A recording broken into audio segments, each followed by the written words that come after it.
Hello students, कैसे हैं आप? अच्छे हैं, बढ़िया बात है। अच्छा देखिए, पिछली क्लास में मैंने आपको बताया था verb according to its object. अब क्या बात करेंगे? Verb according to its function, कि वर्ब फंक्शन के अनुसार कौन कौन सी होती है। तो ये पॉइंट क्या बनेगा, देखिए इसको समझिए ज़रा डिटेल से, सीरियसली डेडिकेट होकर। बहुत इंपॉर्टेंट पॉइंट है ये वर्ब का। तो देखिए क्या होगा।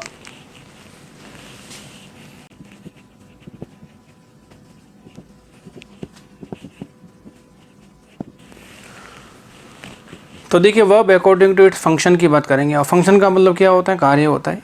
ठीक बात है। अब देखिए फंक्शन में कौन कौन सी वर्ब हो सकती है। तो देखिए फंक्शन के अकॉर्डिंग टू वर्ब को दो कैटेगरी में डिवाइड किया गया है। वो कैटेगरी आपको पहले से पता है, लेकिन अलग तरह से पता है। अब देखिए फंक्शन की बात करें तो कुछ क्रिया कैसी होती है, मेन वर्ब होती है, और कुछ कैसी होती है, हेल्पिंग वर्ब होती है। अब देखिए मेन वर्ब से मतलब होता है वे क्रियाएं जिनका अपना क्या होता है, एक्शन होता है, जिनके अपने अलग अलग क्या बन जाते हैं, फॉर्म्स बन सकते हैं। वो तो क्या होती है, मेन वर्ब्स होती है। और जो क्रियाएं मेन वर्ब की हेल्प करती हैं टेंस बनाने में, वो क्या कहलाती है, आपकी हेल्पिंग वर्ब्स कहलाती है, या इन्हें कभी कभी ऑक्सिलरी वर्ब के नाम से भी जाना जा सकता है। तो हमारे पास दो वर्ब हो गई, कौन कौन सी? मेन वर्ब और हेल्पिंग वर्ब। किसके अकॉर्डिंग टू? फंक्शन के अकॉर्डिंग टू।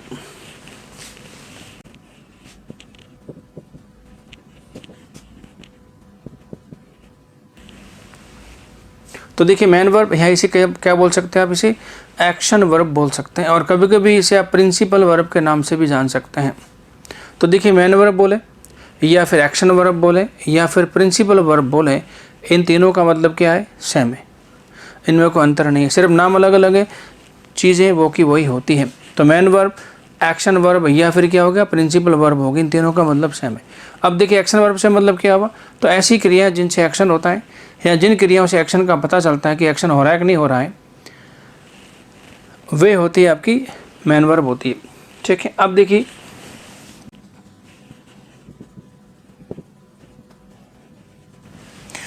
फिर होती है आपकी हेल्पिंग वर्ब्स होती है। अब देखिए हेल्पिंग वर्ब क्या कहलाती है?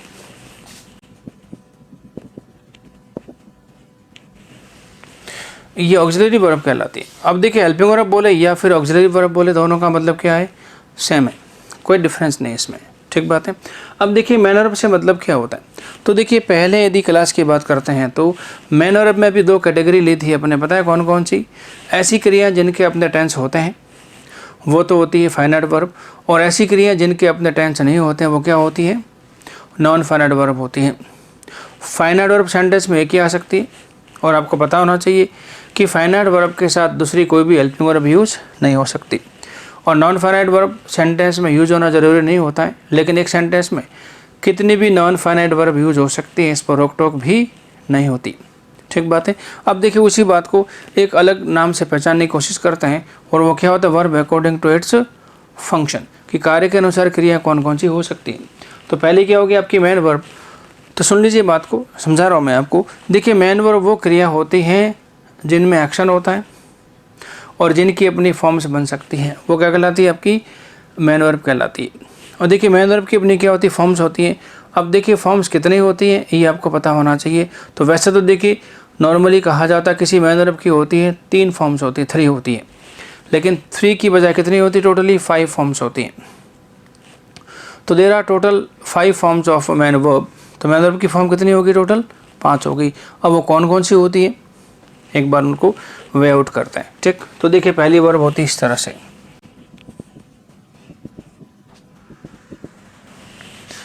क्या देखिए फर्स्ट वर्ब, और क्या होगी आपकी फर्स्ट वर्ब में? क्या होगा? एस और यस होता है। दूसरी कौन सी होगी? Second verb, third verb, fourth verb, और होती है फिफ्थ वर्ब। तो देखिए ये है टोटल आपकी 5 फॉर्म्स। फर्स्ट, अब देखिए फर्स्ट फॉर्म के दो रूप होते हैं, कौन कौन से? एक होता है प्लूरल, और एक ऐसा होता है आपका सिंगुलर होता है। ठीक बात है। तो देखिए फर्स्ट वर्ब इटसेल्फ कैसी होती है? प्लूरल। फर्स्ट वर्ब में क्या लगा रखा है? सफिक्स एस और यस, तो क्या बन जाता है? Singular. Second verb, third verb, fourth verb क्या होगी आपकी? फिफ्थ वर्ब हो गई।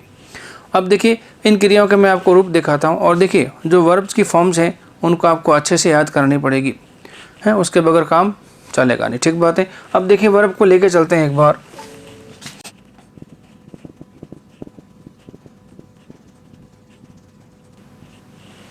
तो कौन कौन सी क्रिया होगी हमारे पास, राइट हो गई, राइट्स हो गई, रोट हो गई, रिटन, राइटिंग, और क्या हो गया आपका टू राइट हो गया। ये होगी total 5 forms of the verb.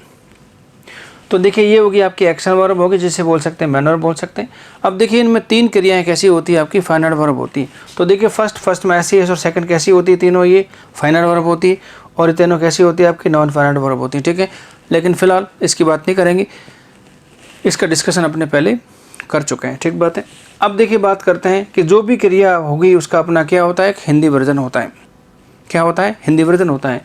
तो देखिए क्रिया का पहला फॉर्म होता है, इसका मीनिंग क्या निकलना चाहिए कायदे से। तो देखिए first form of the verb का हम लोग मीनिंग क्या निकालते हैं, जैसे राइट है तो इसको हम लोग क्या बोलते हैं, लिखना। डू का मतलब क्या बोलते हैं, करना। हेल्प का मीनिंग क्या हुआ, सहायता करना। टीच का मतलब क्या हुआ, पढ़ाना। तो देखिए इन क्रियाओं के मतलब ये नहीं होते हैं। क्रिया का फर्स्ट फॉर्म का मतलब होता है रोज़मर्रा में होने वाले काम, ये होते हैं रूटीन वर्क होते हैं, और रूटीन वर्क का टेंस होता है प्रेजेंट, ठीक है। और जो काम रोज़मर्रा में होते हैं और रूटीन में होते हैं उनमें भी एक हिंदी पहचान होती है सेंटेंस की, जानते वो क्या होता है, वह वाक्यों के अंत में क्या आता है, ता है, ती है, ते हैं इत्यादि आते हैं इनके साथ। तो देखिए ता है, ती है, ते का मतलब क्या हुआ हिंदी में, ये रूटीन एक्शन होते हैं, रोज़मर्रा के काम होते हैं। और देखिए वही काम इंग्लिश में कैसे होते हैं, फर्स्ट वर्ब से होते हैं। तो क्रिया का पहला फॉर्म प्लूरल और क्रिया का पहला फॉर्म सिंगुलर, इन दोनों के मीनिंग एक जैसे होते हैं हिंदी में। कैसे होंगे, ता है, ती है, तैसे होंगे आवश्यकता अनुसार। तो इस राइट और राइट्स का मीनिंग क्या निकालेंगे पता है आप, लिखता है या फिर लिखती है या फिर लिखते हैं, और यदि आई सब्जेक्ट होगा तो क्या बन जाएगा, लिखता हूँ। लेकिन अभी एक बड़ा मीनिंग अपन लेके चलते हैं ताती थे वाला, तो क्या होगा इसका मीनिंग, लिखता है मीनिंग निकलेगा इन दोनों क्रियाओं का।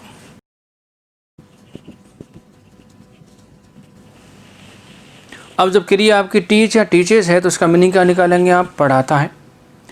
हेल्प और हेल्प्स है तो क्या होगा इसका मीनिंग, सहायता करता है। आगे बात समझ में। और डू है तो डू और डज, इसका मीनिंग क्या निकालेंगे आप, करता है हो जाएगा, ठीक बात है, मतलब काम करता है हो जाएगा। तो क्रिया का पहला फॉर्म का मीनिंग निकलता है ता है, ती है, तैसे निकलेगा जरूरत के अनुसार। तो एक बड़ा मीनिंग अपने समझने के लिए क्या लिया यहाँ पे, लिखता है। अब देखिए रोट क्या होगी आपकी, सेकंड वर्ब होगी। सेकंड का मतलब होता है पास्ट टेंस, तो इसका मतलब क्या हुआ, और पास्ट टेंस का मतलब होता है निकले समय का मतलब होता है काम होने के बाद की बात। काम होने के बाद उसी बात काम की बात करना क्या होता है, पास्ट होता है। तो इसका मीनिंग क्या निकलेगा, लिखा।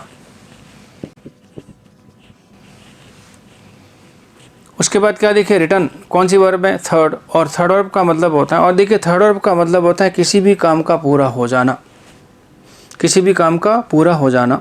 तो इसका मीनिंग क्या निकलेगा, लिख चुका। तो देखिए लिख चुका, लिख चुकी और लिख चुके, ये मीनिंग हो सकते हैं इसके, लेकिन समझने के लिए एक बड़ा मीनिंग लेके चलते हैं, क्या, लिख चुका।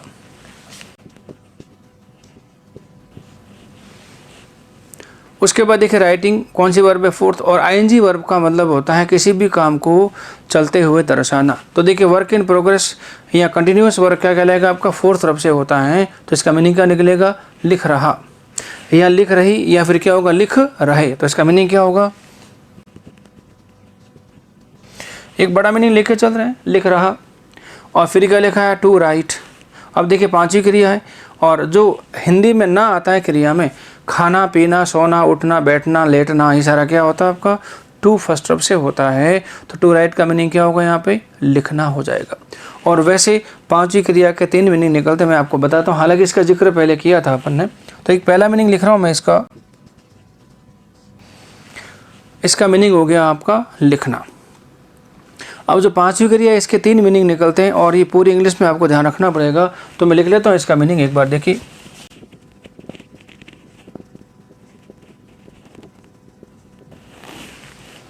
तो देखिए पांचवी क्रिया के 3 मीनिंग क्या होगा, देखिए लिखना, लिखने के लिए, और क्या हो गया, लिखने में हो गया। तो कोई सी भी पांचवी क्रिया हो उसके 3 मीनिंग इसी तरह से निकलेंगे। जैसे टू टीच, पहला मीनिंग क्या होगा, पढ़ाना। दूसरा मीनिंग क्या होगा, पढ़ाने के लिए। और तीसरा मीनिंग क्या होगा, पढ़ाने में। टू हेल्प का मतलब सहायता करना, सहायता करने के लिए और सहायता करने में, ये इसका मीनिंग हो जाएंगे आपका, ठीक बात है। तो पांचवी क्रिया के होते हैं 3 मीनिंग। तो यहाँ बड़ा मीनिंग लिख दिया मैंने, देखिए पहली वर्ब का लिखता है, दूसरी का लिखा लिखा, तीसरी का लिख दिया लिख चुका, चौथी का लिख दिया लिख रहा, और पांचवी का क्या लिख दिया, लिखना हो गया, ठीक है। अब देखिए हेल्पिंग वर्ब की बात करने से पहले एक बात और करेंगे अपने मिलकर यहाँ पे। अच्छा मुझे ये बताओ, पहले काम हुआ है पहले क्रियाएं बनी, देख कॉमन सेंस की बात है। पहले काम हुआ है फिर पहले क्रियाएं बनी। तो देखिए कॉमन सेंस की बात है, ज़रा देखिए। तो देखिए हमारे ग्रांडपा के ग्रांडपा के ग्रांडपा कोई तो होंगे, ठीक बात है। अब देखिए क्या वो भाषा का इस्तेमाल करते थे? नहीं करते थे। काम तो उनके तब भी होते थे।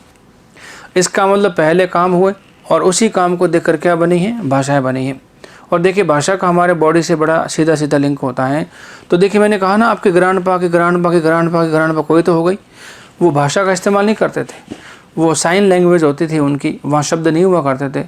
अब देखिए भाषा नहीं थी फिर भी उनका काम हो रहा था। तो देखिए पहले क्या हुआ? काम हुए और उन्हीं काम को देखकर क्या हुआ? क्रियाएं बनी। अब देखिए क्रिया किस तरह से बनी, ज़रा इस पर फोकस करिए थोड़ा सा।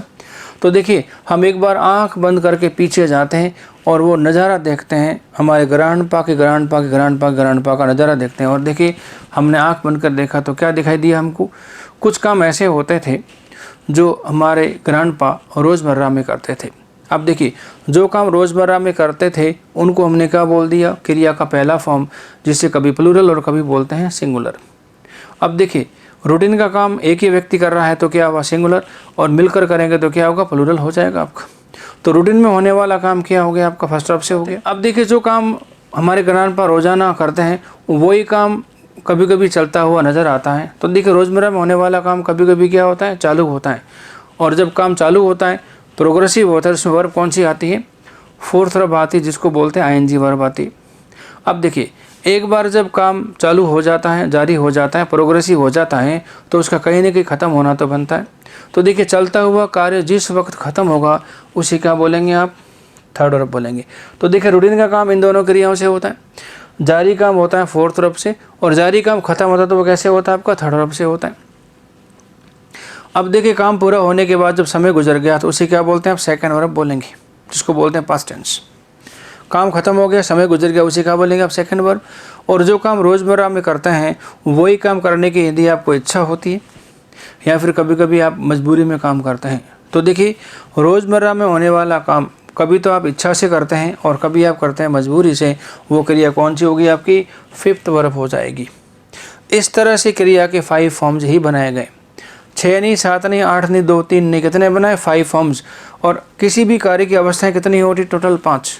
तो क्रिया के जो फॉर्म बनाए हैं 5 ही कार्य की अवस्थाओं के अनुसार बनाए गए। तो किसी भी कार्य की 5 अवस्थाएं होती है और इन्हीं 5 अवस्थाओं में क्रिया के 5 अलग अलग रूप यूज होते हैं।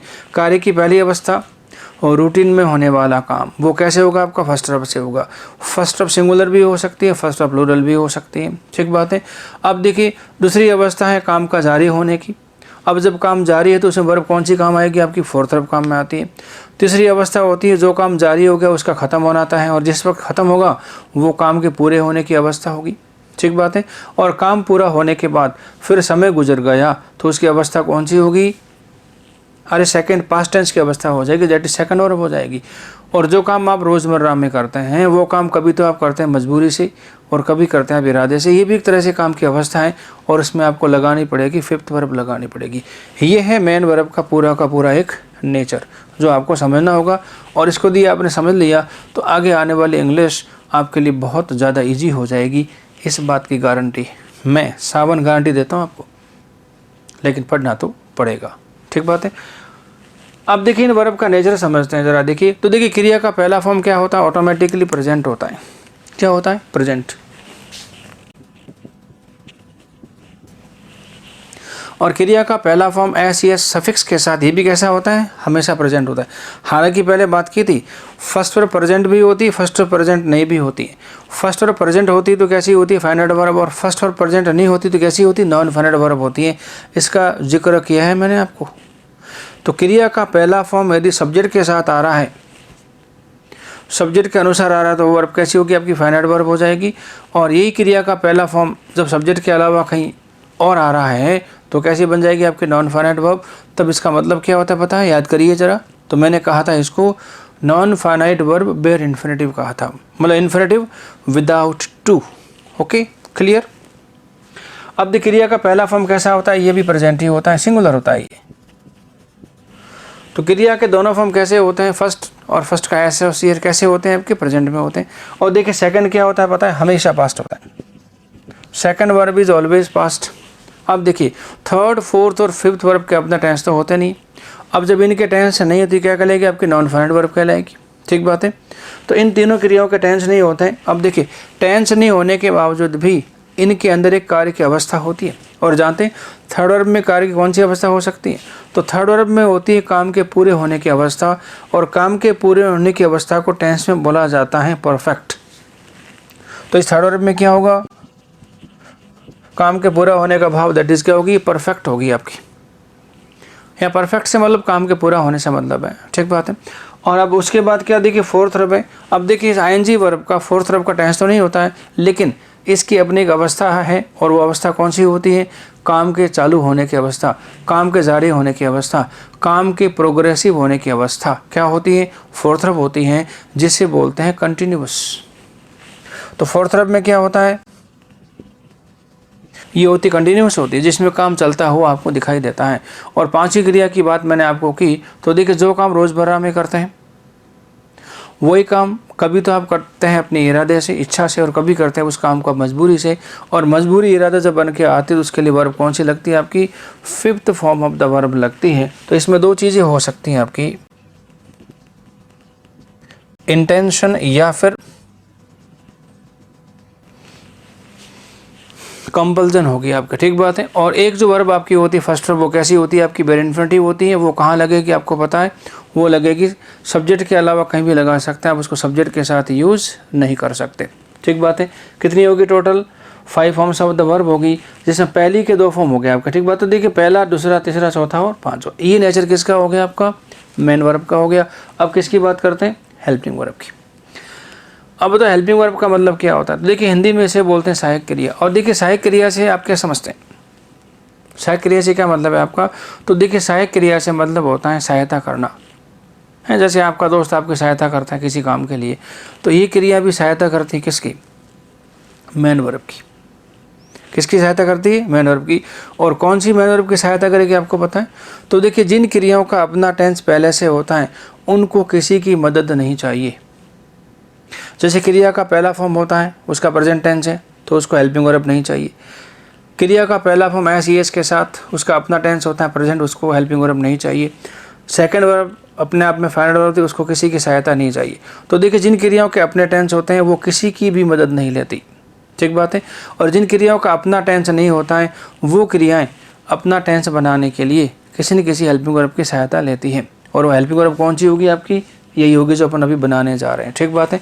लेकिन इसी बात को आगे बढ़ाने से पहले एक मैं कहानी के रूप में आपको पूरा का पूरा समझाता हूँ।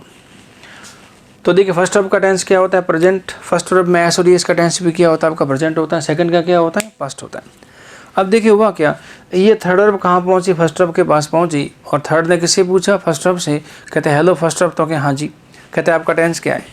कहते मेरा टेंस तो प्रेजेंट है। तो फर्स्ट ने किससे पूछा? थर्ड से।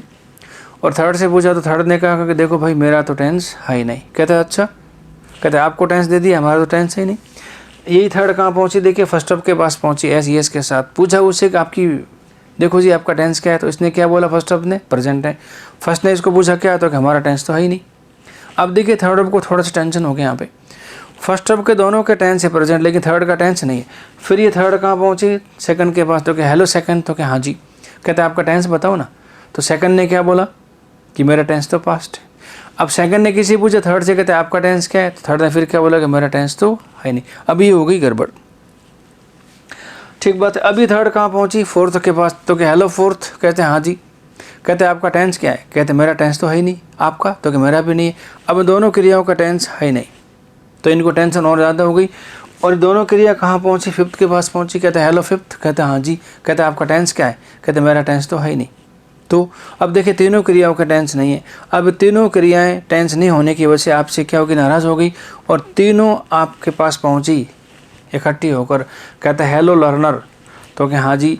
कहता है जब आपने फर्स्ट का टेंस दे दिया, फर्स्ट में एस एस का टेंस दे दिया, आपने सेकंड को टेंस दे दिया, तो हमको टेंस क्यों नहीं दिया? कहता है आपका टेंस बनता ही नहीं, हम क्या करें? तो अभी ये क्या करती क्रियाएँ? आपसे नाराज़ होकर डिमांड करती हैं क्या? कि हमारा भी टेंस बनाओ।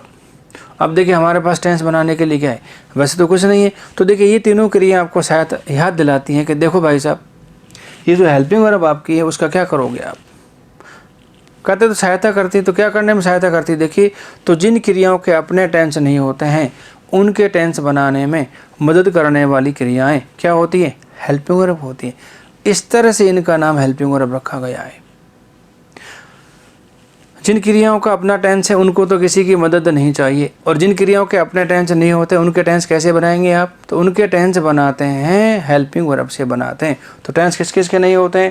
थर्ड, फोर्थ और फिफ्थ के। तो इनके टेंस कैसे बनाएंगे आप? हेल्पिंग वर्ब से बनाएंगे। तो अब बात करते हैं हेल्पिंग वर्ब। तो हेल्पिंग वर्ब का मतलब क्या हुआ फाइनली? जिन क्रियाओं के अपने टेंस नहीं होते हैं उनके टेंस बनाने में जिन क्रियाओं की मदद ली जाती है वे क्रिया क्या कहलाती है? आपकी हेल्पिंग वर्ब कहलाती है। और ये हेल्पिंग वर्ब कहाँ लगेगी आपको पता है? इन क्रियाओं के पहले क्या करने के लिए? इनका टेंस डिसाइड करने के लिए कि इनका टेंस क्या बनेगा। ठीक बात है। और पहले कुछ बात की अपन ने फिर से याद दिलाता हूँ, जब किसी क्रिया में एक से ज़्यादा शब्द होते हैं तो उस क्रिया का पहला शब्द क्या होता है? फाइनाइट वर्ब, और बाकी सारे के सारे क्या होते हैं पता है? नॉन फाइनाइट वर्ब होते हैं। तो अब डिस्कस करते हैं हेल्पिंग वर्ब कौन कौन सी होती है। ठीक बात है। तो हेल्पिंग वर्ब के अपने क्या होते हैं? टेंस होते हैं। ठीक बात है। अब कुछ प्रेजेंट में होती है, कुछ पास्ट में होती है, कुछ किस में होती है? आपके फ्यूचर में होती है। उन्हीं को एक बार लिस्ट आउट करते हैं यहाँ पे। देखिए, हैव ए लुक।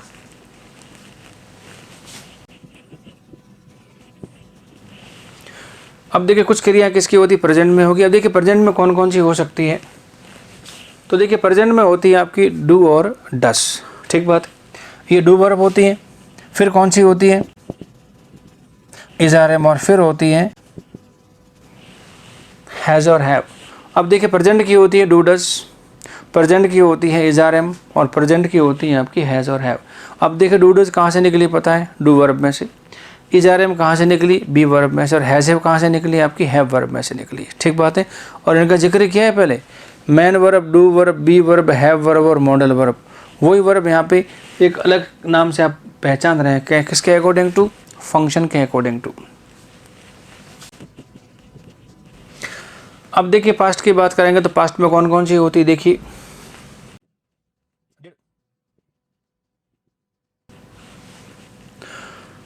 तो देखिए पास्ट में होती है आपकी डिड, पास्ट में होती है वॉज वर, और पास्ट में क्या होती है? आपकी हैड होती है। तो देखिए प्रेजेंट की कौन कौन सी? Do does is are am और हैज हैव हो गया। पास्ट में क्या हो गया? डिड, वॉज वर और हैड हो गया। अब देखिए फ्यूचर की बात करेंगे तो कौन सी होगी? तो देखिए वैसे फ्यूचर बताने के लिए दो क्रिया काम में आती है आपके नॉर्मली, विल और शैल। लेकिन आजकल शैल यूज़ नहीं होता है, उसकी जगह पे सिर्फ विल यूज़ करना होता है आपको। ठीक बात है। तो फ्यूचर टेंस के लिए क्या इस्तेमाल करना है? सिर्फ विल, शैल नहीं। हमने पहले वैसे याद कर रखा है, आपको पता हो तो आई और वी के साथ शैल लगावे और बाकी के साथ विल लगावे। ठीक है, ये बात अब ठीक नहीं है। देखिए Wren and Martin, Thomson and Martinet, Michael Swan, इन्होंने कह दिया है बहुत पहले कि टेंस बताने के लिए शैल की ज़रूरत नहीं है। क्या करना होगा आपको? सिंपली विल इस्तेमाल करिए। ठीक बात है, कोई दिक्कत नहीं है। अब देखिए फ्यूचर टेंस कहाँ से बनेगा आपका? विल से बनेगा। और बताओ विल है क्या असल में? तो देखिए विल है आपका मॉडल है। विल क्या है? मॉडल है। और आपको पता है मॉडल्स होते हैं कितने हैं वैसे? तो देखिए मॉडल्स को मैंने लिस्ट आउट किया पहले, कितने होते हैं टोटल? 13 होते हैं। उनमें से अपन क्या कर रहे हैं फिलहाल? विल की बात करेंगे। ठीक बात है। तो हेल्पिंग वर्ब में कौन कौन सी होगी हमारे पास? डू डज होगी, इज आर एम होगी, हैज हैव होगी, डिड होगी, वॉज और होगी, हैड होगी, और मॉडल में क्या होगा? आपका विल, जो टेंस बताएगी। इसके अलावा एक वर्ब और होती है, और वो होती है बी खुद। तो देखिए बी में से इज आर एम वॉजर तो निकलता है, वो तो दिक्कत नहीं है, लेकिन बी में से और भी कुछ निकलता है। जानते क्या? तो देखिए बी में से बी खुद निकल के आता है, बी में से निकलता है बीइंग, और बी में से निकलता है बीन।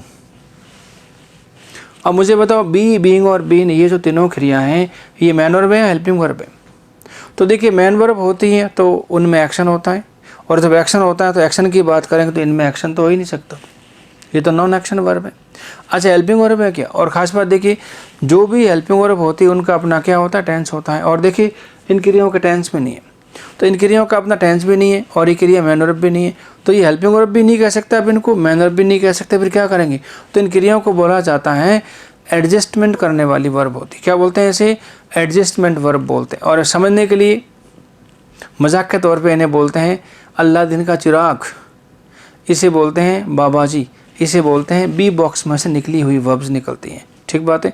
तो क्या बोलते हैं, अलादीन का चिराग बोलते हैं, बी बॉक्स बोलते हैं, कोई दिक्कत नहीं। लेकिन है क्या, ये एडजस्ट करने वाली क्रिया होती है। ये क्या होती है, आपकी एडजस्टमेंट वर्ब होती है। तो देखिए जब सेंटेंस बनाने में आपको तकलीफ आएगी उस समय ये तीनों क्रियाएं आपकी बड़ी मदद करेगी सेंटेंस बनाने में। इसलिए इनका नाम ही क्या रखा आपने, समझने के हिसाब से एडजस्टमेंट वर्ब रखा है इनको, ठीक बात है। जो बाबा जी भी कह सकते हैं, बी बॉक्स बोल सकते हैं, अलादीन का चिराग भी बोल सकते हैं, ठीक बात है। ये था आपका मेन वर्ब और हेल्पिंग वर्ब का सिस्टम, ठीक बात है। अब देखिए डू डज जब हेल्पिंग वर्ब बन के आती है ना, तो ये क्या मीनिंग देखिए पता है, ता है ती है तय का मीनिंग देखिए आपके, ठीक बात है। इज आर एम का मीनिंग आपको पता है, इज का मतलब होता है, आर का मतलब होता है हैं, और एम का मतलब होता है हूँ, और हैजेव का मतलब क्या होता है। तो देखिए हैजेव जब हेल्पिंग वर्ब बन के आती हैं तो इनका शाब्दिक अर्थ तो नहीं होगा, लेकिन प्रेजेंट टेंस बताएगी आपके, ठीक बात है। और उसके बाद देखिए पास्ट में क्या होगा, डिड, और डिड जब होगा तो क्या हुआ, गुजरे हुए समय को दर्शाएगी आपके, ठीक बात है। और वॉज और का मतलब क्या होता है, था थी और थे होता है। और हेड का देखिए जब हेल्पिंग वर्ब होगी तो इसका मीनिंग तो नहीं होगा, लेकिन टेंस क्या बताएगा, पास्ट बताएगा। और विल जब आएगा तो नॉर्मली क्या निकलता है सेंटेंस के अंत में, गा गे गी वगैरह इस्तेमाल होता है। ये सारा इनका सिस्टम रहता है एक बार। तो ये होगी आपकी हेल्पिंग वर्ब और मेन वर्ब। अब देखिए सवाल पैदा होता है कि कौन सी मेन वर्ब के साथ आती है, कौन सी हेल्पिंग वर्ब, और कौन सी हेल्पिंग के साथ यूज होती है, कौन सी मेन वर्ब। तो कौन सी हेल्पिंग लेती है अपने साथ मेन वर्ब, और कौन सी मेन वर्ब लेती है अपने साथ हेल्पिंग वर्ब। ये सिस्टम पहले से बना हुआ है, आप इनको डिस्टर्ब नहीं कर सकते। तो अगला पॉइंट क्या बनेगा, मेन वर्ब और हेल्पिंग वर्ब में तालमेल। मेन वर्ब हेल्पिंग वर्ब का एक प्रॉपर कॉम्बिनेशन जो गलती नहीं होने देगा, उस पर आपको एक लेक्चर देता हूँ, पूरा समझना पड़ेगा आपको, और समझ लीजिए कहीं दिक्कत नहीं आएगी आपको। तो कौन सी मेन के साथ कौन सी हेल्पिंग आती है, इस बात को आपको क्या करना पड़ेगा, समझना पड़ेगा। तो एक बार फिर से टेबल बनाते हैं किसकी, मेन वर्ब और हेल्पिंग वर्ब की, ठीक बात है। देखिए कैसे,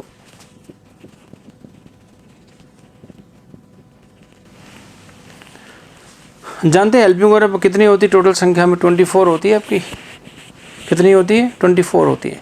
इसका जिक्र पहले भी किया, संख्या यदि गिननी पड़े तो। अब देखिए मेन वर्ब कौन सी होती है, फर्स्ट वर्ब क्या होगा भाई, प्लस एस और एस।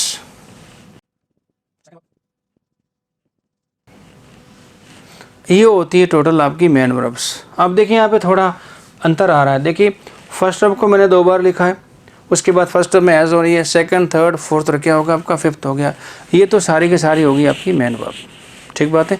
अब बात करते हैं किसकी, हेल्पिंग वर्ब की। पहले हेल्पिंग वर्ब लिख देते हैं, फिर इनका पूरा का पूरा बनाते हैं, क्या बनेगा कॉम्बिनेशन।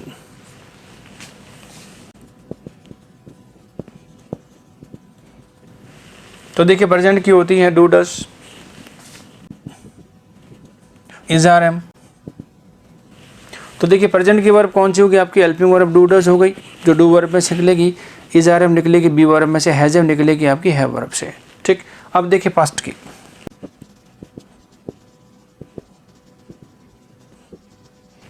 तो देखिए पास्ट में होती है आपकी डिड, पास्ट में होती है वॉज वर, और पास्ट में क्या होती है आपकी हैड होती है।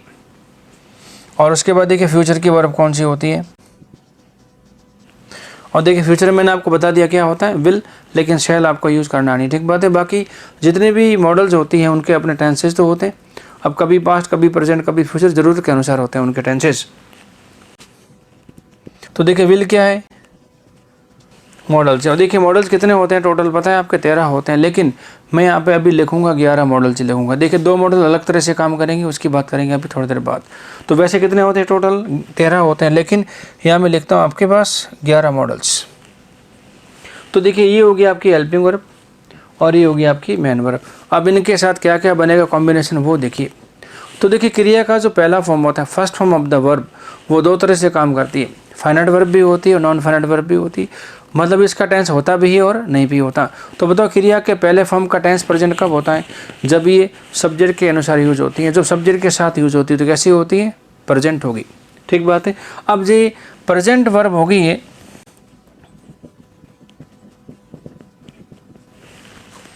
तो क्रिया का पहला फॉर्म जब कैसा होगा आपका प्रेजेंट होगा, तो इसके साथ कोई भी हेल्पिंग वर्ब यूज नहीं हो सकती, हमेशा सब्जेक्ट के बाद अकेली आएगी।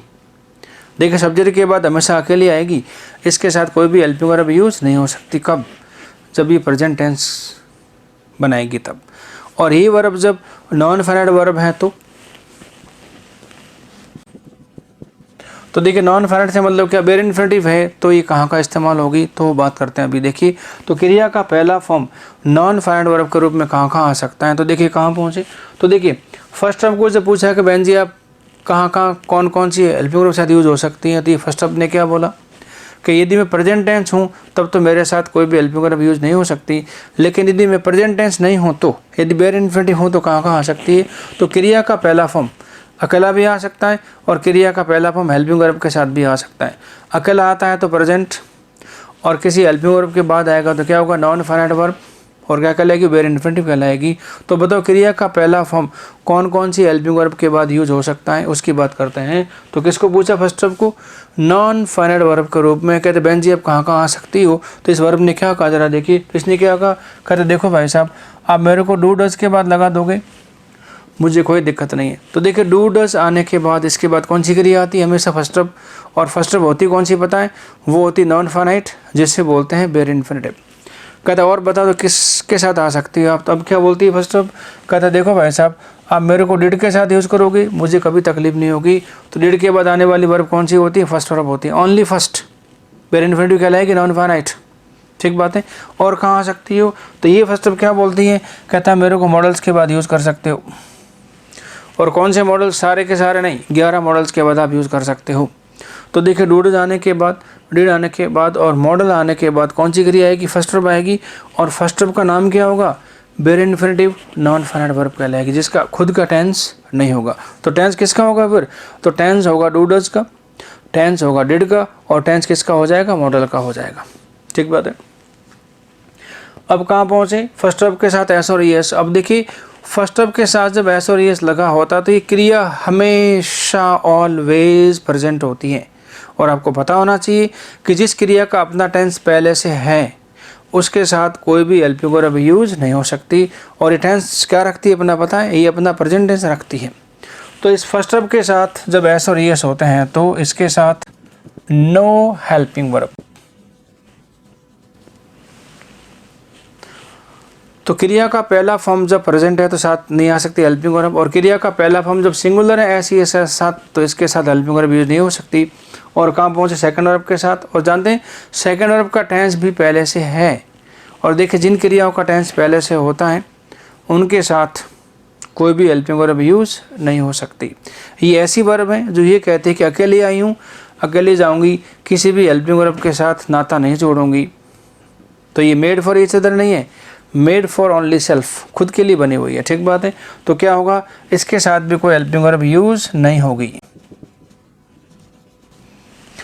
तो देखिए कॉन्सेप्ट क्या बना कि जिन क्रियाओं के अपने टेंस होते हैं पहले से उनके साथ कोई भी हेल्पिंग वर्ब यूज नहीं हो सकती, यहाँ वी कैन से उसके साथ कोई भी दूसरी फाइनाइट वर्ब यूज नहीं हो सकती, और नहीं हो सकती का मतलब नहीं हो सकती, ठीक है।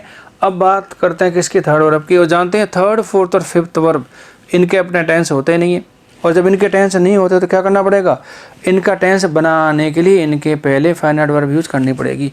और वैसे भी तीनों क्रिया नाराज है जी, कहता है हमारा भी टेंस बनाओ। अब देखिए टेंस बनाने के लिए क्या किया आपने, हेल्पिंग वर्ब का सहारा लिया। अब किसको पूछ रहे, थर्ड वर्ब को, कहते हैं आपके साथ कौन सी क्रिया आ सकती हैं, तो क्या हुआ जरा देखिए। तभी थर्ड वर्ब कहती है कि देखो भाई साहब आप मेरे को हैजव के साथ यूज़ कर दो, कोई दिक्कत नहीं है, ठीक बात है। तो हैजव के बाद कौन सी वर्ब आती है आपकी, थर्ड वर्ब आती है। इस तरह से आप मेरे को लगा सकते हो हेड के साथ, कोई दिक्कत नहीं है। तो बताओ थर्ड का बना कॉम्बिनेशन किसके साथ, हैजव के साथ और हेड के साथ बना, ठीक बात है। और इसके अलावा किसी वर्ब के साथ लगाएंगे तो तकलीफ होगी या हो सकती है, तो आगे लगाएंगे तो तकलीफ हो सकती है। इसका यहाँ पे थोड़ी सी गुंजाइश बची हुई है जिसकी बात करूँगा मैं आपसे अगले स्टेप में, यहाँ कुछ और बचा हुआ शेष बात करेंगे। अब कहाँ पहुँचे, देखिए फोर्थ वर्ब के साथ, कहते हैं आपके साथ कौन सी वर्ब आएगी बहन जी बता दो। कहता है देख पूछा बासी मत कर, जो बची है वो सारी की सारी दे दे मेरे को। अब बताएं कौन सी क्रिया बची है, तो फोर्थ के साथ कौन सी आ सकती है ज़रा देखिए। तो फोर्थ के साथ आ सकती है आपकी इज आर एम, और फोर्थ के साथ कौन सी आ सकती है आपकी, वॉज वर यूज हो सकती है। तो देखिए फर्स्ट फाइनाइट है तो without helping verb, first non finite है तो इसके पहले डू डज डिड और 11 मॉडल्स आ सकते हैं, first verb S E S के साथ हेल्पिंग वर्ब यूज हो नहीं सकती, सेकंड के साथ हेल्पिंग वर्ब यूज हो नहीं सकती, थर्ड के साथ यूज होती है हैज़ और हैड, फोर्थ के साथ यूज होती है इज आर एम और वॉज वर। ठीक बात है। अब देखिए वहाँ हमारी सारी की सारी क्रियाएं बट चुकी हैं, मतलब कोई भी शेष नहीं बची, रिमेनिंग हमारे पास है ही नहीं क्रियाएं, और यहाँ पे बच गई हमारे पास कौन सी, पांचवी क्रिया टू फर्स्ट वर्ब बच गई। अब देखिए बताओ इसके साथ कौन कौन सी वर्ब यूज़ करेंगे, तो फिफ्थ वर्ब के साथ हमारे पास हेल्पिंग वर्ब यूज़ करने के लिए बची ही नहीं, तो ये और नाराज़ हो गई, और नाराज़ हो गई तो बताओ क्या हुआ, कहता देखो भाई साहब यहाँ तो कुछ कर लो नहीं तो फिर गड़बड़ हो जाएगी। अब देखिए क्या पता करना पड़ेगा आपको कि पांचवी क्रिया के साथ कौन कौन सी हेल्पिंग वर्ब यूज़ हो सकती है। और आप देखिए ध्यान दीजिए थोड़ा सा, कभी आपने इंग्लिश का लिखा मैटर पढ़ा हो और ध्यान दिया हो तो किसी भी पैराग्राफ के अंदर टू फर्स्ट वर्ब क्रिया मैक्सिमम यूज होती है, इसका बहुत ज़्यादा इस्तेमाल होता है। आप करके देखिए प्रैक्टिकली। अब देखिए पांचवी क्रिया इस्तेमाल हो रही है, अब क्या काम कर रही है वो आपको ठीक से पता होना चाहिए। ठीक बात है। तो एक बार बात करते हैं कि इसके साथ कौन कौन सी हेल्पिंग वर्ब यूज़ हो सकती है और क्या क्या सिस्टम बनेगा। तो देखिए हमारे पास इसके साथ हेल्पिंग वर्ब यूज़ करने के लिए इधर से तो कुछ बचा नहीं, अब कुछ अलग से एडजस्टमेंट आपको करना पड़ेगा। तो बात करते हैं पांचवी क्रिया के साथ कौन कौन सी हेल्पिंग वर्ब यूज़ हो सकती है। हैव ए लुक, बहुत इंपॉर्टेंट बात है, डोंट इग्नोर इट। अब देखिए क्या क्या आएगा पांचवी के साथ, वो देखिए तो क्या क्या आएगा जरा देखिए।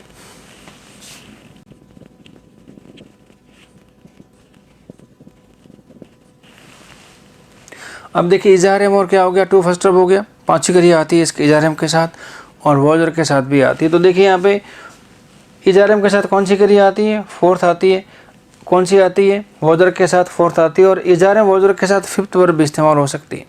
ठीक बात है। तो पांचवी क्रिया क्या क्या ले सकती है अपने साथ, वो देखते इज़ार आ सकता है और वॉजर आ सकता है। अब देखिए इज़ार और वॉजर जब इस क्रिया के साथ आता है पांचवी, तो क्या बताएगा जानते हैं, इज़ार से प्रेजेंट है, वॉजर से पास्ट, ये इश्यू नहीं है। इश्यू ये है कि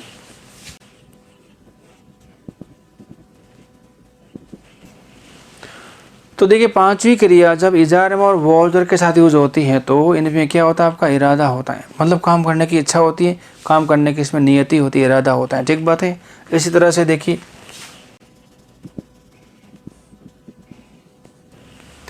अब देखिए has have to first verb है, तो हैज़ हैव के साथ क्या आती है आपकी, टू फर्स्ट आती है। अब देखिए यहाँ पे डिस्कस भी किया आपने, हैज़ हैव के साथ कौन सी आती है, थर्ड, हेड के साथ कौन सी आती है आपकी, थर्ड। तो हैज़ हैव हेड के साथ थर्ड भी आती है और फिफ्थ वर्ब भी इस्तेमाल होती है आपकी। ठीक बात है। तो हैज़ हैव के साथ कौन सी वर्ब आ गई आपकी, फिफ्थ, और हेड के साथ कौन सी वर्ब हो गई आपकी, फिफ्थ वर्ब हो गई।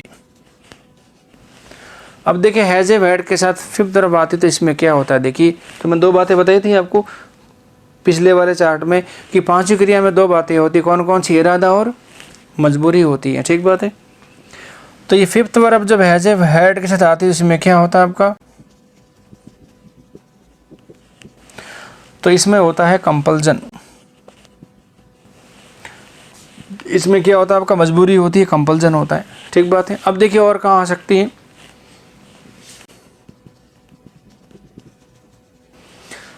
अब देखिए यूज्ड और क्या होगा आपका, टू फर्स्ट वर्ब। तो जानते हैं यूज्ड क्या है, तो देखिए यूज्ड एक मॉडल है जिसके साथ कौन सी क्रिया आती है, फिफ्थ वर्ब काम में आती है।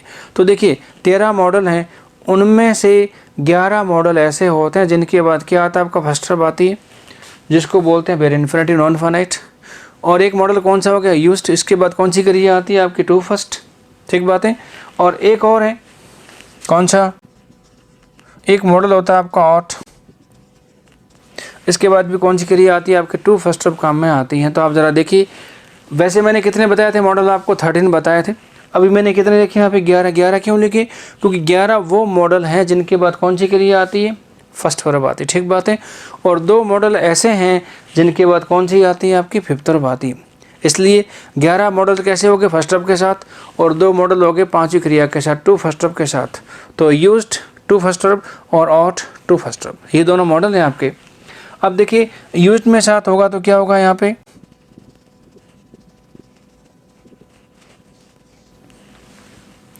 अब देखिए यूज के बाद जो टू फर्स्ट वर्ब होती है इसमें 2 बातें होगी आपकी, क्या क्या, पास्ट हैबिट, और इसमें क्या होगा आपका, पास्ट का कंडीशन नजर आएगी। ठीक बात है। और ऑट के साथ यदि यूज करते हैं तो इसमें 2 बातें होती हैं,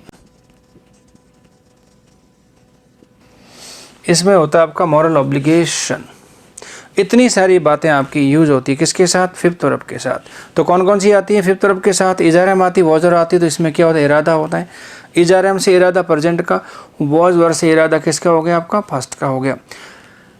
has have to first verb से क्या होगा आपका, मजबूरी प्रेजेंट की, और हैड से क्या होगी आपकी, मजबूरी पास्ट की हो जाएगी। और यूज्ड के बाद इस्तेमाल करते हैं तो यहाँ पास्ट हैबिट और पास्ट की स्थिति बताएगा आपको। और ऑट के साथ यूज़ करते हैं फिफ्थ वर्ब को, तो इसमें क्या होगा देखिए, एडवाइस सलाह होती है, या फिर क्या होता है, नैतिक दायित्व बन के आता है किसमें, ऑट के साथ पांचवी क्रिया लगाने से। तो ये वो सारा सिस्टम है जो पांचवी क्रिया के साथ यूज होता है। ठीक बात है। तो देखिए कौन सी क्रिया किसके साथ यूज होती है, ये सारा का सारा सिस्टम आपको मैंने बता दिया। ठीक बात है। अब देखिए इनके मैं आपको एक बार 2-3 वाक्य बना के दिखाता हूँ कि किस तरह से काम करता है। ठीक बात है। तो देखिए वाक्य लिखता हूँ मैं एक हिंदी का।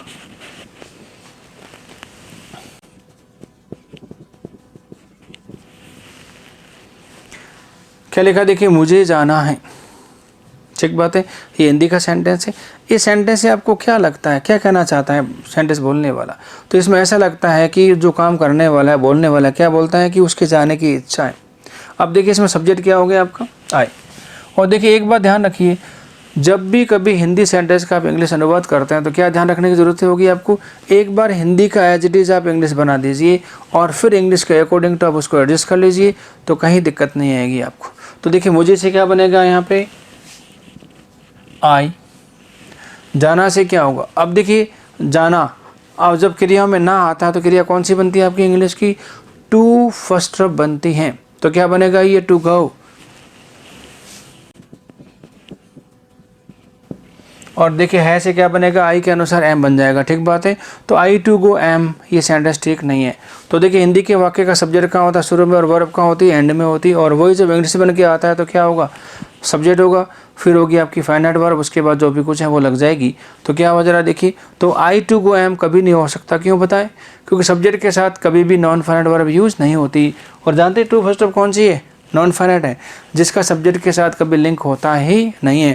तो इस वाक्य की अंग्रेजी क्या बन जाएगी,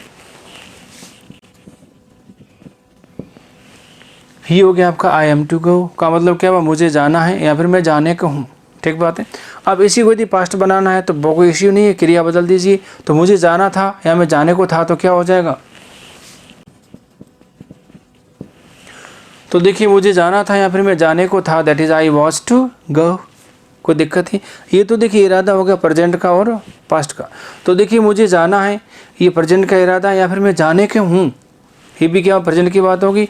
और मैं, मुझे जाना था, पास्ट का इरादा हो गया, या मैं जाने को था, क्या हो गया, पास्ट का इरादा हो गया। अब देखिए ऐसे वर्ड के साथ क्या होगा,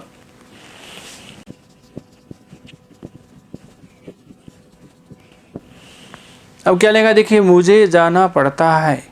अब देखिए जाना पड़ता है, ये क्या इरादा है, मजबूरी है, ये मजबूर है आपकी, ये इरादा नहीं है। क्या इंडिकेट करता है, कंपल्सन, बाध्यता इंडिकेट कर रहा है आपका। ठीक बात है। तो जाना पड़ता है ऐसे मतलब तकलीफ है। कैसे जरा देखिए, कुछ विद्यार्थियों को खाना बनाना पड़ता है, ये उनकी क्या है, मजबूरी है। कुछ विद्यार्थियों को अंग्रेजी पढ़नी पड़ती है, क्या है, ये उनकी मजबूरी है। और कुछ लोगों को मेडिसिन लेनी पड़ती है, ये क्या है, उनकी मजबूरी है। ठीक बात है। और मजबूरी में इस तरह से वाक्य बन के आते हैं। तो इस मुझे से क्या बना देखिए, आई। जाना का मतलब क्या हुआ, टू गो। और पड़ता है का मतलब हो जाएगा हैव, मजबूरी है।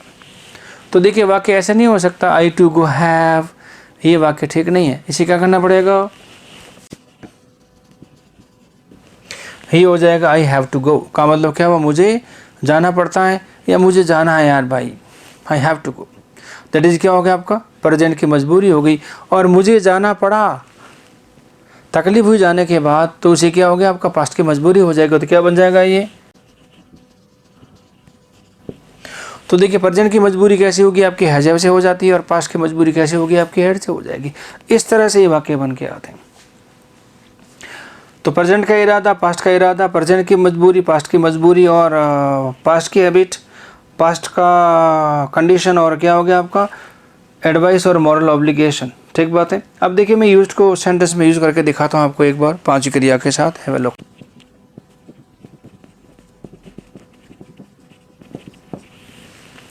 अब देखिए यूज के बाद क्या आता है आपका, टू फर्स्ट वर्ब आता है। तो इसमें क्या हो गया, आपकी पास्ट की हैबिट होती है। क्या होता है, पास्ट की हैबिट होती है।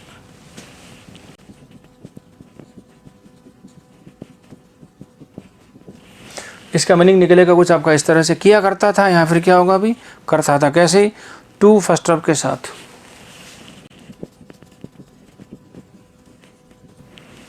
क्या लिखा देखिए, ही यूज टू स्मोक का मतलब क्या हुआ, वह धूम्रपान करता था या फिर किया करता था, लेकिन अब ऐसा नहीं है। तो क्या बना, ये पास्ट की हैबिट हो गई। ये यूज का पहला यूज। अब देखिए यूज का दूसरा यूज। अब देखिए यूज्ड प्लस क्या हो गया आपका टू बी, क्या बताएगा ये बताएगा आपको पास्ट की कंडीशन बताएगा। ठीक बात है। अब क्या निकलेगा इसका मीनिंग देखिए, इसका मीनिंग निकलेगा हुआ करता था। ठीक बात है। कैसे?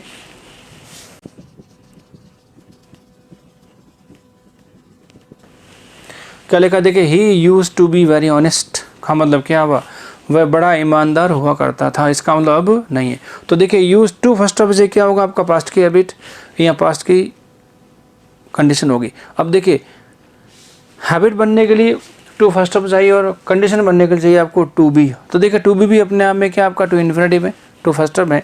तो जहाँ टू फर्स्ट आती है वहाँ तो हो जाएगा एक्शन पास्ट की हैबिट, और जहाँ टू बी आता है वहाँ पे एक्शन तो नहीं होगा, लेकिन वहाँ पे क्या होगा आपका पास्ट की कंडीशन। तो देखिए वह बड़ा ईमानदार हुआ करता था, वह मोटा हुआ करता था, वो पतला हुआ करता था, वो ऐसा हुआ करता था। सारा मामला क्या भाई, ये यूज टू बी से हो गया। ठीक बात है। और बात करते हैं किसकी, ऑट के साथ। ऑट में दो बातें होती हैं, एडवाइस और क्या होता है मॉरल ऑब्लिगेशन होता है। तो देख किसी को सलाह देनी है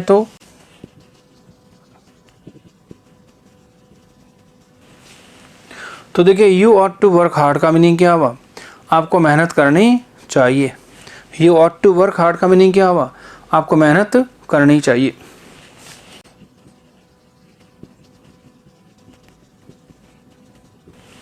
अब क्या लिखा देखिए, we ought to obey our elders का मीनिंग क्या हुआ, हमें अपने बड़ों की आज्ञा माननी चाहिए।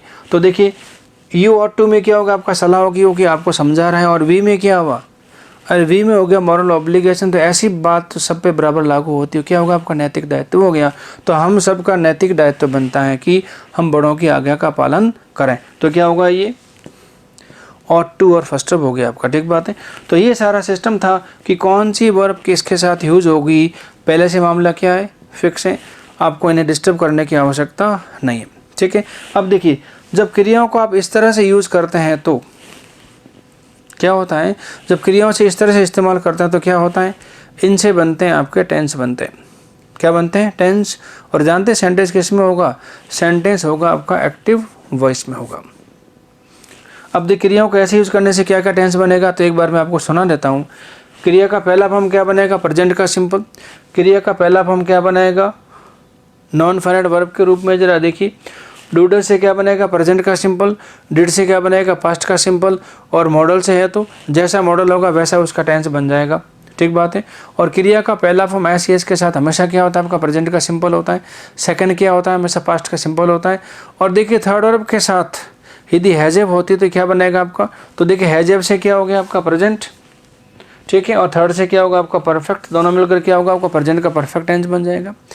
और थर्ड के साथ यदि हेड वर्ब का सिस्टम हुआ है तो हेड क्या होता है पास्ट, और थर्ड क्या होती है परफेक्ट। तो हेड थर्ड से क्या बन जाएगा आपका पास्ट परफेक्ट टेंस बन जाएगा। ठीक बात है। उसके बाद फोर्थ वर्ब की बात करेंगे तो देखिए इसके साथ क्या क्या आता है, जरा देखिए। तो इजारे माने से क्या, प्रेजेंट का कंटिन्यूस। वॉज और आने से क्या होगा, पास्ट का कंटिन्यूस हो जाएगा। ठीक बात है। इसी तरह से पांचवी क्रिया के साथ क्या आएगा आपका इजार एम, तो क्या बनेगा, प्रेजेंट का सिंपल। वॉज से क्या बनेगा आपकी, पास्ट का सिंपल बनेगा। हैज़ से क्या बनेगा, ये पास्ट का सिंपल। हेड से बन जाएगा पास्ट का सिंपल। और यूज्ड हमेशा पास्ट का मॉडल होता है तो पास्ट टेंस ही बनेगा। और ऑट होता है प्रेजेंट में तो इससे क्या बनेगा आपका, प्रेजेंट टेंस बनेगा। तो इसका मतलब क्या हुआ, जब क्रियाओं को इस तरह से यूज़ करते हैं तो इनसे क्या बनेगा आपके टेंसेस बनते हैं। और सेंटेंस हमेशा एक्टिव वॉइस में होता है। तो इन सब से क्या होगा,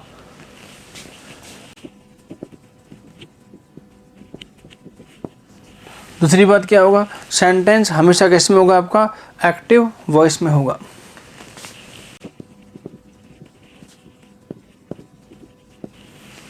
तो देखिए जब भी क्रियाओं को इस तरह से इस्तेमाल करेंगे तो टेंस बनेंगे और सेंटेंस किस में, एक्टिव वॉइस में होगा। अब देखिए जब सेंटेंस आपका एक्टिव वॉइस में होता है सवाल पैदा होता है कि वॉइस और भी होता है क्या। तो देखिए वॉइस दो होते हैं आपके, एक्टिव और पैसिव वॉइस। तो अभी जो टेंस बनाते हैं तो क्या होगा, सेंटेंस आपका एक्टिव वॉइस से बनेगा। तो इसी के आगे एक जो आपकी वर्ब आएगी उस वर्ब का नाम क्या होगा बताएं, verb according to its voice. जो एक्टिव वॉइस दर्शाती है और पैसिव वॉइस दर्शाती है, तो अगली वर्ब का नाम क्या होगा आपका, वर्ब अकॉर्डिंग टू वॉइस। और इसी बात को मैं लूँगा आपकी अगली क्लास में। तब तक रिवाइज करते रहिएगा, अपने आप को तरोताज़ा बना के रखिए, अपनी पॉजिटिव थिंकिंग बना के रखिए, ठीक बात है। और मेरे साथ साथ काम करना शुरू कर दीजिए आप, ठीक बात है। और एक बार यदि मेरे से पढ़ने का चस्का लग गया आपको, तो मैं दावा करता हूँ आपको मेरे से पढ़ना ही पड़ेगा। चस्का लगाना चाहिए बस। आप 2 4 5 10 क्लास मेरी ले लीजिए एक बार, फिर आप मेरे साथ पढ़ना शुरू कर दीजिए, फिर आपको पढ़ना पड़ेगा और मज़ा आ जाएगा पढ़ने का, ठीक बात है। ऐसा जज्बा रखता हूँ मेरे अंदर। और देखो मित्रों, जो मेरे साथ चलना शुरू कर देगा उसको इंग्लिश में मैं बहुत आगे ले जाऊँगा। ये मैं मजाक नहीं कर रहा हूँ, आई एम वेरी सीरियस। और जो मेरा अनुभव है पिछले 25 से 30 वर्षों का बढ़ाने का है ना, उसका पूरा फ़ायदा उठा लीजिए। और देखिए, मेरे साथ यदि पढ़ना है तो आपको जल्दबाजी नहीं करनी है, क्योंकि मैंने बार बार कहा आपको सफलता का शॉर्टकट नहीं है। इसी तरह से इंग्लिश का भी कोई शॉर्टकट नहीं है। और यदि आपने इंग्लिश को एक बार शॉर्टकट कर लिया तो फिर आपकी सफलता को लेकर अनिश्चितता आ जाएगी। तो थोड़ा सा बी अवेयर, ध्यान रखिए थोड़ा सा। तो मेरे साथ चलना शुरू कर दीजिए और आओ मेरे पास, ऑनलाइन आओ चाहे ऑफलाइन आओ, लेकिन आओ हैं। फिर देखिए, सारी दुनिया को तो नहीं बदल सकता मैं, लेकिन जो मेरे संपर्क में आएंगे आप लोग, उनको बदलने का मैं जज्बा रखता हूँ। कम टू मी, आइए, ठीक बात है। तो अगली क्लास में क्या लूँगा मैं, आपका verb according to its voice. और उस क्लास को यदि आपने सीरियसली समझ लिया तो मैं दावे से कहता हूँ आपको एक्टिव पैसिव दोबारा पढ़ने की आवश्यकता ही नहीं पड़ेगी। शॉर्टकट नहीं होगा, पूरा व्यवस्थित ढंग से होगा आपका, ठीक बात है। तो करके देखिए। थैंक यू वेरी मच, धन्यवाद। अगली क्लास में मिलेंगे verb according to its voice.